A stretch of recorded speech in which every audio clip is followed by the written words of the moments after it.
ಇದು ಫಲಿತಾಂಶದ ಮೇಲೆ ಪರಿಣಾಮ ಆಗಲ್ಲ. ಕುಟುಂಬದ ಪ್ರಶ್ನೆ, ಕುಟುಂಬ ಅಂತ ಯಾಕೆ ಹೇಳ್ತೀರಿ?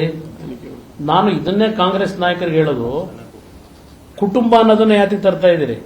ಇಲ್ಲಿ ವ್ಯಕ್ತಿ ಬಗ್ಗೆ ಚರ್ಚೆ ಮಾಡ್ಕೊಳ್ಳಿ. ಇಲ್ಲಿ ವ್ಯಕ್ತಿ ಪ್ರಶ್ನೆ, ಕುಟುಂಬದ ಪ್ರಶ್ನೆ ಅಲ್ಲ.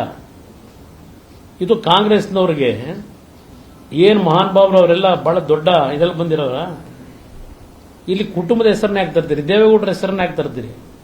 ಕುಮಾರಸ್ವಾಮಿ ಹೆಸರು ಯಾಕೆ ತರ್ತೀರಿ? ತಪ್ಪು ಯಾರು ಮಾಡಿದ್ರೆ ತಪ್ಪು ಶಿಕ್ಷೆ ಅನುಭವಿಸ್ಬೇಕು. ನಾನೇ ಹೇಳಿದ್ದೇನಲ್ಲ, ನಾವೇನು ವಯಸ್ಸುಗಳ ಪ್ರಶ್ನೆ ಇಲ್ಲ. ತಪ್ಪಾಗಿರ್ತಕ್ಕಂಥ ನಿಜ SIT ರಚನೆ ಆಗಿದೆ.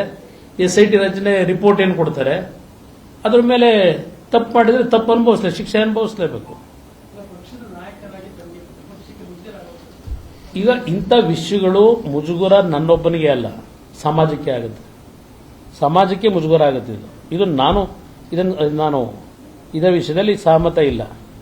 ಇವತ್ತು ಪ್ರಜಾವಾಣಿ ಒಂದು ಆರ್ಟಿಕಲ್ ನೋಡಿದೆ. ನಾನು ಪ್ರಜಾವಾಣಿ ಒಂದು ಸ್ಪೆಷಲ್ ಆರ್ಟಿಕಲ್ ಕೆಲವರದು ಇಂಟ್ರೋ ಮಾಡಿದ್ದಾರೆ. ಅದು ನನ್ನ ಕನ್ಸರ್ನ್ ಇರೋದು. ಇದು ನನ್ನ ಪ್ರಶ್ನೆ. ನಾನು ಯಾರನ್ನು ವಹಿಸ್ಕೊಳ್ತಕ್ಕಂಥ ಪ್ರಶ್ನೆ ಇಲ್ಲ.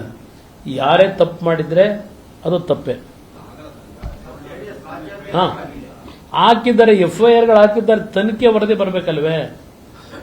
ಈಗ FIR ಹಾಕಿದ್ದಾರೆ, SIT ರಚನೆ ಆಗಿದೆ, ಅವರಿಗೆ ತನಿಖೆ ಶುರು ಮಾಡಿದ್ದಾರೆ. ತನಿಖೆಯಲ್ಲಿ ಏನಿದೆ ಸತ್ಯಾಂಶ ಹೊರಗೆ ಬರಲಿ. ನಮ್ಮ ತಕರಾರಿಲ್ಲ. ಯಾರ ಮೇಲೂ ಇನ್ಫ್ಲೂಯೆನ್ಸ್ ಮಾಡತಕ್ಕಂಥದ್ದು ಪ್ರಶ್ನೆ ಇಲ್ಲ. ಅದು ಏನಿದೆ ವಾಸ್ತವಾಂಶ, ಏನು ನಡೆದಿದೆ, ಯಾರೇ ತಪ್ಪಿತಸ್ಥರಿರಲಿ ಅದಕ್ಕೆ ಆಕ್ಷನ್ ಆಗಲೇಬೇಕು ಅನ್ನೋದು ನನ್ನ ಪಕ್ಷದ ನಿಲುವು. ನನ್ನ ನಿಲುವು.